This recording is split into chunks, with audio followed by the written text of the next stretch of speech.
নমস্কার। যুক্তি তর্ক সঙ্গে অর্কয়ে আপনাদের স্বাগত।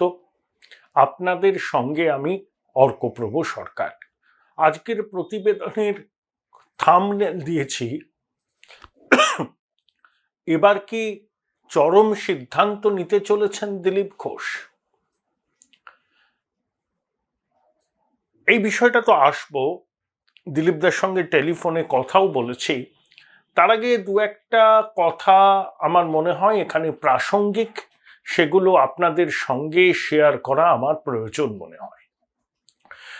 দেখুন, নির্বাচনে জয় পরাজয় আছে এবং যারা পরাজিত হন সেই রাজনৈতিক দলের অন্দরে অভিযোগ পাল্টে অভিযোগ, দায় ঠেলাঠেলির পর্ব চলতে থাকে।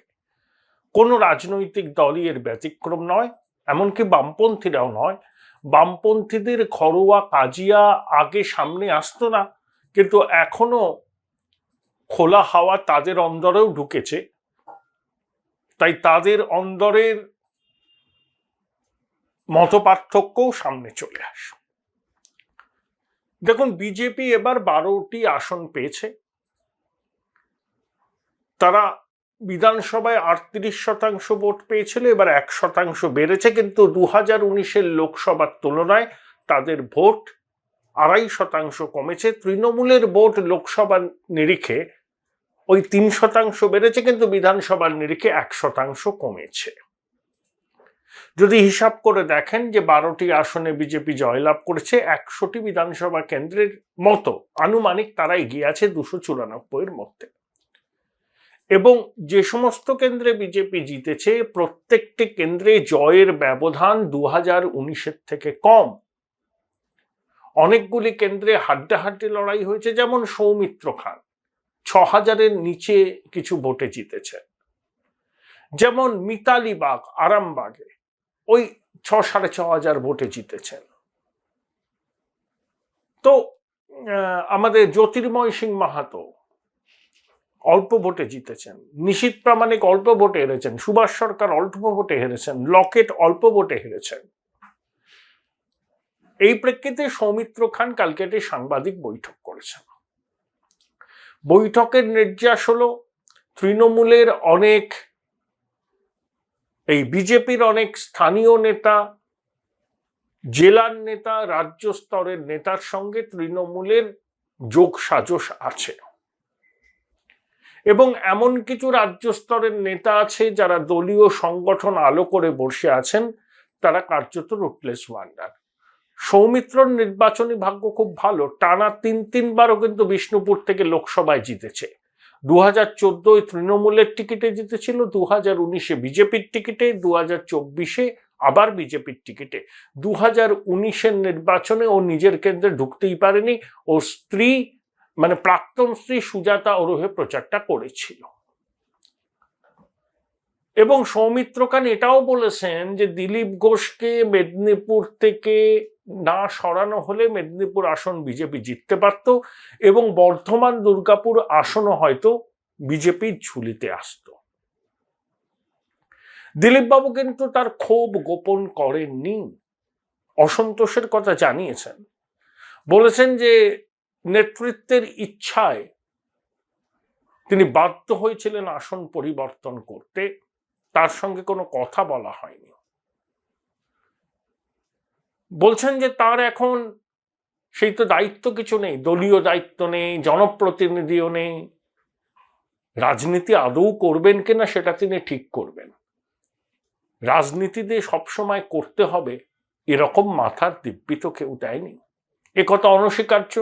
দিলীপ বাবুর হাত ধরেই বিজেপি 2টি লোকসভার সাংসদ থেকে 18 সদস্যের দলে পৌঁছেছিল। পশ্চিমবঙ্গ বিধানসভায় 3 থেকে 77-এ পৌঁছেছিল বিজেপি, তখন সভাপতি ছিলেন দিলীপ ঘোষ, কিন্তু তারপরে তাকে রাজ্য সভাপতির পদ থেকে সরানো হলো। কেন্দ্রীয় ওই ভাইস প্রেসিডেন্ট রয়েছিলেন, সহসভাপতি, সেই পদ থেকে সরানো হলো। একেবারে শেষ মুহূর্তে তার কেন্দ্র বদল করা হলো। তাকে বিগত 4-5 বছর ধরে বারবার কোণঠাসা করা হচ্ছে। দিলীপ বাবু কিন্তু তার অভিমান চেপে রাখেননি। দিলীপ বাবু কিন্তু বিজেপির অভ্যন্তরে খুব জনপ্রিয় নেতা, সংঘের স্বেচ্ছাসেবক ছিলেন, সেই অর্থে তার কোনো কিন্তু পিচ টান নেই। এবং শাসক তৃণমূলের অনেকেও দিলীপ বাবুর এই সোজাসাপটা কথা বলার জন্য ব্যক্তিগত স্তরে তাকে কিন্তু পছন্দই করেন। তারা অন্তত এইটুকু বোঝেন যে দিলীপ বাবু রাজনীতিটা তার মতো করে করেন, সংঘের স্বেচ্ছাসেবক ছিলেন, তিনি টার্নকোট নয়, এবং বিজেপির উত্থানের পিছনে তার যে ভূমিকা ছিল সেটা এক বাক্যে শাসক তৃণমূল থেকে শুরু করে বামপন্থীরা এমনকি বিজেপির অভ্যন্তরে অনেকে সেটা স্বীকার করে। এহেন দিলীপ বাবু অসম্মানিত হয়েছেন। কারা অসম্মানিত করেছেন বলতে চাননি, কিন্তু ইঙ্গিতটা স্পষ্ট। যখন শুভেন্দু অধিকারী তৃণমূল ছেড়ে বিজেপিতে এলেন, তখন বালুমাটির শুভেন্দুর সঙ্গে লালমাটির দিলীপ ঘোষের একটা সম্পর্ক তৈরি হয়েছিল। শুভেন্দু প্রকাশ্যে দিলীপ বাবুকে আমাদের নেতা বলে সম্মান করেন। সুকান্ত বাবুকে নিজের উত্তরসূরি হিসাবে দিলীপ বাবুই কিন্তু কেন্দ্রীয় নেতৃত্বের কাছে তার নাম প্রস্তাব করেছিলেন। কিন্তু পরবর্তীকালে গঙ্গা দিয়ে অনেক জল বয়ে গেছে, এখন তাদের মধ্যে অতীতের সুসম্পর্কের বিষয়টা বোধহয় আর নেই। তাই দিলীপ বাবু ক্ষোভের জ্বালামুখটা খুলে দিয়েছেন, সৌমিত্র জ্বালামুখটা খুলে দিয়েছেন। সৌমিত্র বলেছেন শুভেন্দু বাবু পরিশ্রম করেছেন। হ্যাঁ, বিজেপির মধ্যে যদি একমাত্র কেউ মাস লিডার থেকে থাকেন এই মুহূর্তে সেটা শুভেন্দু অধিকারী, তার ৩৫ বছরের রাজনৈতিক অভিজ্ঞতা, এটা অনস্বীকার্য। আবার এই নির্বাচনে প্রার্থী বাছাই করার ভার অমিত শাহ কার্যত শুভেন্দুর হাতেই তুলে দিয়েছিলেন। তাই অনেক প্রার্থী শুভেন্দু মনোনীত করেছিলেন, সেখানে হয়তো দলের রাজ্য নেতৃত্বের অন্য মত ছিল, কিন্তু যেহেতু শুভেন্দু বাবুর চোখ দিয়ে অমিত শাহ বাংলার রাজনীতিটা দেখছিলেন, শুভেন্দুর উপর আস্থা রেখেছিলেন, বিশ্বাস রেখেছিলেন, সেই জন্যই শুভেন্দুর পছন্দের প্রার্থীকে রাজ্য নেতৃত্ব অনেকাংশে মেনে নিয়েছিলেন। এখন ফল আশানুরূপ না হওয়ায় দোষারোপের পর্ব শুরু হয়েছে। এটি অডিও ভাইরাল হয়েছে। বীরভূমের এক নেতা বিজেপির এক সাংগঠনিক নেতার সম্পর্কে নানা কথা বলছেন, অনেকের কাছেই সেটা অডিওটা এসছে। আমি জানি না, সত্যতা যাচাই আমি করিনি, সেই অডিও আমি আপনাদের শোনাবো না, কিন্তু আপনার কাছে অনেকের কাছেই আছেন। শুভেন্দুবাবু কাঁথি তমলুক বিজেপির ঝুলিতে দিয়েছেন, আবার ঘাটাল, ঝাড়গ্রাম, মেদিনীপুর পারেননি। ঝাড়গ্রাম এবং মেদিনীপুর আসন বিজেপির ছিল, 2019-এ হেরে গেছেন। এখানেই প্রশ্ন উঠছে, দিলীপ বাবু যিনি 4.5 বছর ধরে কেন্দ্রটাকে নার্স করেছেন, একবার লাস্ট মুহূর্তে তাকে দুর্গাপুর বর্ধমানে ঠেলে দেওয়ায় দিলীপ বাবু সময় পেলেন না, আর নবাগত অগ্নিমিত্রা পালের পক্ষেও সম্ভব হলো না কেন্দ্রটা বোঝার। সেজন্য হাড্ডাহাড্ডি লড়াই করে শেষ পর্যন্ত জুন মালিয়ার কাছে অগ্নিমিত্রা হারলেন। কুনার হেমব্রম শেষ মুহূর্তে সরে দাঁড়ানোয় ডক্টর প্রণব টুডুকে প্রার্থী করেছিল বিজেপি, শুভেন্দুবাবুর পছন্দ। তৃণমূলের প্রার্থী কিন্তু ছিলেন খুব জনপ্রিয় মানুষ, কালীপদ সোরেন। তাহলে তমলুক কাঁথি শুভেন্দু বিজেপির ঝুলিতে দিলেও মেদিনীপুর, ঝাড়গ্রাম যেটা বিজেপির জেতা সিট ছিল সেটা কিন্তু ধরে রাখতে পারেননি। ঘাটাল প্রথম থেকেই তৃণমূলের ছিল, এবার তৃণমূলের রইল। তাহলে তাই জল ঘোলাটা শুরু হচ্ছে। এই প্রশ্ন অনেকের মনেই আছে যে বিজেপির সংগঠনে, রাজ্য সংগঠনে যারা মাতব্বরি করেন তারা অধিকাংশই বাস্তব রাজনীতির সঙ্গে তাদের বিন্দুমাত্র সংস্রব নেই। কর্মী সমর্থকরা মার খান, কিন্তু তারা সেফ সাইডে থাকেন। তারা টিভিতে বিবৃতি দেন, কমিশনের অফিসে যান, কিন্তু বাস্তবের রুক্ষ মাটিতে দাঁড়িয়ে যেভাবে রাজনীতি করতে হয় সেই রাজনীতিটা তারা করেন না। ফলাফল খারাপ হতে তাই ক্ষোভের জ্বালামুখটা অনেকেই খুলে দিয়েছেন। সৌমিত্র খান খুলেছেন, আর দিলীপ বাবু সরাসরি জানিয়েছেন যে রাজনীতি করবেন কিনা সেটা এখন ভেবে দেখার সময় এসে গেছে। তার অভিমান তিনি গোপন রাখেননি। তিনি যে অসম্মানিত সেটা ঠাড়ে ঠোড়ে জানিয়ে দিয়েছেন। দিলীপবাবুর সঙ্গে যখন টেলিফোনে কথা বলছিলাম তখন তিনি গাড়িতে করে যাচ্ছিলেন, তাই কিছু যান্ত্রিক ত্রুটির জন্য আমার মনে হয় তার বক্তব্যটা আমি রেকর্ড করেছি, হয়তো একটু আপনাদের একটু মনোযোগ দিয়ে শুনতে হবে। মাঝে মধ্যে মনে হবে হয়তো বক্তব্যের ভালো করে শুনতে পাচ্ছেন না, কত অস্পষ্টতা আছে। ওই যে বললাম যে উনি কোন গাড়িতে যাচ্ছিলেন, ওই সময় আমি টেলিফোন করেছিলাম তাকে, তখনই কথাবার্তাটা আমি রেকর্ড করি। এই অনিচ্ছাকৃত ত্রুটির জন্য আমি মার্জনা চেয়ে নিচ্ছি। তবে আমার বিশ্বাস আপনারা বুঝতে পারবেন যে দিলীপ বাবু ঠিক কি বলতে চেয়েছেন। একবার শুনে নিন দিলীপ ঘোষের বক্তব্য। দিলীপদা, আজকে আপনার সাংবাদিক বৈঠকটা আমি শুনেছি, আপনি খুব অভিমান হতো মনে হচ্ছে পুরো বিষয়টা নিয়ে। আপনি দাঁড়াতে চাননি, কিন্তু দাঁড়াতে বাধ্য হয়েছেন দলের সিদ্ধান্তে।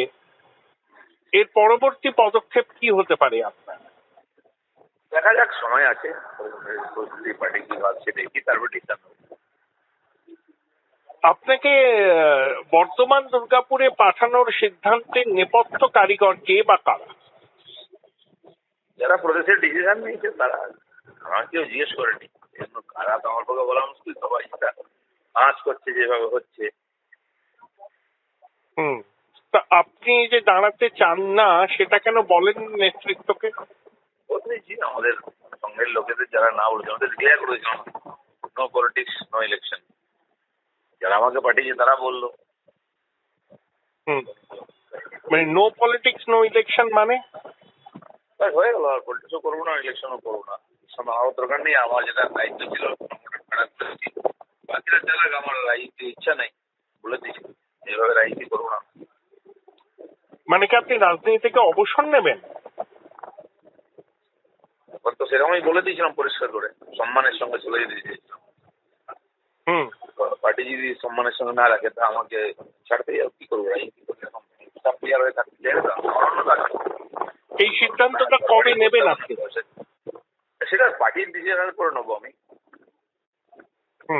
পার্টি কি ডিসিশন নেবে তারপরে আমি ডিসিশন দেবো না। কিন্তু একটা ডিসিপ্লিন বলে কারোর ডিসিশন চাপিয়ে দেবো আমার গাড়ি, এটা চলতে পারে না। যারা কিছু চাইতে এসছে তারা পড়ে থাকবে হাতে পায়ে ধরে, আমার কি দরকার? আমাকে যে পার্টির সংগঠন যে দায়িত্ব দিয়েছিল আর সেটা আমি করে দিচ্ছি। 40% বেশি ভোট পেয়ে গেছে, পার্টি মানে দাঁড়িয়ে গেছে। এটা তো আপনাকে যদি আবার কোনো নতুন দায়িত্বে পার্টি দেয় তখন কি করবেন? সেটা পার্টি তো আমার সঙ্গে কথা বলেনি, আমি দেখছি পার্টি কি ভাবছে। এখন তার কোনো কাজ নেই আমার পার্টিতে, না না আমি জনপ্রতিনিধি আছি, না আমি পদাধিকারী আছি। তো করবোটা কি? অন্য কাজ করবো। অন্য কাজ বলতে সমাজ সেবা? কত টাকাই কত কাজ একদিন করে এসছি, অনেক কাজ এক্সপিরিয়েন্স আছে। আপনি কি আবার সংসদে ফিরে যাবেন? এরা তো বলেই আছে, লোকেরা পার্টির লোকেরা এরা ডিসিশন নেবে, তারপর আমি মানে সংঘেতের প্রচারক হিসাবে আবারও কি ফিরে যেতে পারেন আপনি? এটা ওরা ঠিক করবে, যেতে পারে। আমি যাবো কেন সেটা আমিও ঠিক করবো। কিন্তু একটা জিনিস স্পষ্ট, ডিসিশনের উপর নির্ভর করছে পার্টি কি করবে। একটা জিনিস স্পষ্ট দিলীপদা, আপনার মন কিন্তু ভেঙে গেছে। না, ভেঙে যায়নি। আমি তো কাজ করেছি, যে পার্টি কাজটি ওটাই করেছি পুরো দম লাগিয়ে। আবার যদি পার্টি দায়িত্ব সেটা দম লাগিয়ে। আমি কোনো মোহমায়া রেখে কাজ করি না, যেন আমার কোনো দায় নেই। আপনার নেতৃত্বেই অবশ্যই কালেকটিভ লিডারশিপ, কিন্তু আপনি সভাপতি ছিলেন। বিজেপির এই উল্কা সদৃশ্য উত্থান 3 থেকে 77, 2 থেকে 18, পার্টির নেতৃত্বের কাছ থেকে আরো একটু কি বলবো আর কি, পুরো বিষয়টাকে আপনার বিষয়টাকে একটু সেন্সিটিভ ওয়েতে হ্যান্ডেল করাটা আপনি এক্সপেক্ট কি করেননি? পার্টি যা বলেছে আমি করে নিয়েছি। আমি প্রথম না বলেছিলাম, তারপরে যেহেতু সঙ্গের লোকেরা বলছে না আপনি পার্টির কার্যকর্তা, পার্টির সিদ্ধান্ত মেনে নিই, একবার মেনে নিয়েছি আমি। যাকে সেটা পরিণাম ঠিক হয়নি, কারণ এটা কোনো ফেয়ার ডিসিশন ছিল না। যাই হোক, আমি চিরদিন ডিসিপ্লিন মেনে কাজ করার লোক, একবার মেনে নিয়েছি ইচ্ছার বিরুদ্ধে। কিন্তু সেই ডিসিপ্লিনের নাম করে কেউ নিজের ইচ্ছা চাপিয়ে দেবে, এটা তো ঠিক নয়। দেখা যাক সময় কি এগোচ্ছে কোন দিকে আমাকেও ডিসিশন নিতে হবে। হুম, আপনি কি ইঙ্গিতটা করছেন বিরোধী দলনেতার দিকে? যারা এখানকার পলিসি মেকার তাদের দিকেই বলতে যাচ্ছি, কোনো ব্যক্তি নয়। আর আমি কোনো মিটিং এ ছিলাম না, আমাদের জিজ্ঞেসও করা হয়নি। এখানকার যারা দণ্ডমুণ্ডের কর্তা আছেন, যে কে জানি না, হুম, সেটা তারা যারা ডিসিশন নিয়েছেন একা তো কেউ নেয় না। হুম। আমার একটা জাস্ট অন্তিম প্রশ্ন, আজকে সৌমিত্র খান বলেছেন অভিষেক ইলেকশন ম্যানেজমেন্টটা খুব ভালো করেছেন এবং বিজেপির রাজ্য নেতৃত্বের মধ্যে এমন অনেকে আছেন যারা রাজ্যের শাসক দলের সঙ্গে তলায় তলায় যোগাযোগ রাখেন। কর্মীরা মার খান, তারা কোনো কিছু তাদের গায়ে একটি আঁচড়ও লাগে না। আপনি সৌমিত্রর এই বক্তব্যকে কি সমর্থন করেন? এটা তো বাস্তব দেখাই যাচ্ছে তো, হুম, বলেছি অনেকেই বলছে, আর নিজের মতামত বলছে সবাই, কিন্তু একদম অবাস্তব করেনি তো। কজন নেতা মার খেয়েছি আমি, গাড়ি দাম করি, তারপরে তো ভোট পারেনি কেন? সবাই চেক পজিশনে থাকছে সব দিক দিয়ে। আর সাধারণ কর্মীরা তো বেরোয়নি ভোটকে, আর এখন আবার মারপিট শুরু হয়েছে। নেক্সট ইলেকশন আর বেরোবেই না কেউ, সেই পরিণামটা তো হবেই। ভরসা করতে পারছে না তার উপরে। ঠিক। অনেক ধন্যবাদ দিলীপ দা, অনেক ধন্যবাদ। Join Indian Institute of Hotel Management now. Right choice, right decision.